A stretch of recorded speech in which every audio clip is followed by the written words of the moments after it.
ተውን ወደ አስመራ አንፈልግም። የፓርቲውና የአክቲቪስቱ ንቅናቄ ትግራይ ውስጥ አዲስ ኃይል ብቅ ብሏል። አዲሱ ኃይል ህወሓትን በቀጥታ የሚታገል ሲሆን ትግሉ ሁለት መልክ እንዳለው እየተነገረ ይገኛል።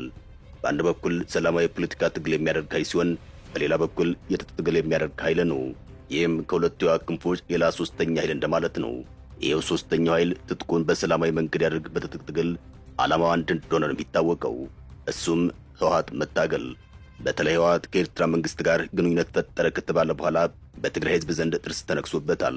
ቀደም ሲል በነበረ የትግራይ ጦርነት ወቅት በኤርትራ ጦር ተደፍረናል፣ ተገለናል፣ ሰብአዊ ግፍ ተፈጽሞብናል የሚለው የትግራይ ህዝብ ነገሩን በቀላሉ አልተመለከተውም። ከኤርትራ መንግስት ጋር የተገናኘውን የህወሓት ቡድን ፈጽሞ ማየት አልፈለገም። እስከ መጨረሻው ለመፋለም ወስኗል። አቅም ያለው በጉልበቱ፣ አቅም የሌለው በጸሎቱ እየተጋ ነው ተብሏል። መረጃዎች እንደሚያመላክቱት ጦርነቱ ያሰጋቸው የትግራይ እናቶች ለአክሱም ጽዮን እየተሳሉ ይገኛል። ስለታቸው ይሰምር ዘንድ ምኞታችን ነው። ለቤት ፈላጊዎች ታላቅ የምስራች! በመሃል አዲስ አበባ ሳር ቤት 88 ካሬ ባለ 2 መኝታ እና 130 ካሬ ባለ 3 መኝታ በ36 ወር የሚረከቡት አፓርትመንቶችን አቀረብንላችሁ።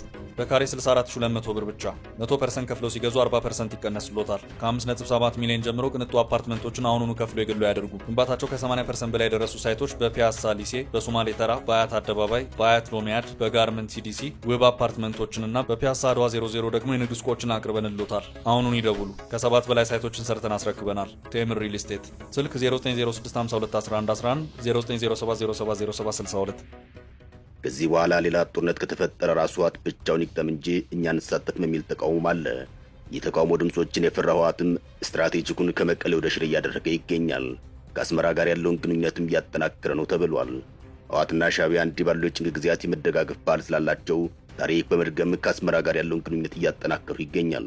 ደርግ የሻዕቢያን ጦር ይደመስስ ሲል በረከበ ዕቁባይ የተመራ የህወሓት ሰራዊት ናቅፋ ድረስ ተጉዞ ከሽንፈት እንደታደገው ይነገራል። ያኔ ታዲያ ህወሓትም ከሻዕቢያ ድጋፍ ያገኝ ነበር። በዚህ የጋራ ድጋፍ ተፋላሚያቸው የነበረውን ደርግ ማስጨነቅ ችለው እንደነበር ይነገራል።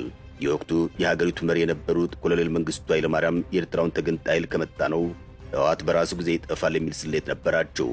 እንዲያም ሆኖ ግን የህወሓትና የሻዕቢያ የናፍቃ ቃል ኪዳን ደርግን ባልጠበቀው መንገድ እያዳከመው መጥቶም በመጨረሻም ከስልጣን ለመውረዱ ምክንያት እንደሆነ ይታወቃል። ታሪኩን ባጭሩ ያስታውስ ነው። አሁንም ህወሓት ይህንን ልምዱን ተጠቅሞ ከኤርትራ ጋር ስለተገናኘ ነው።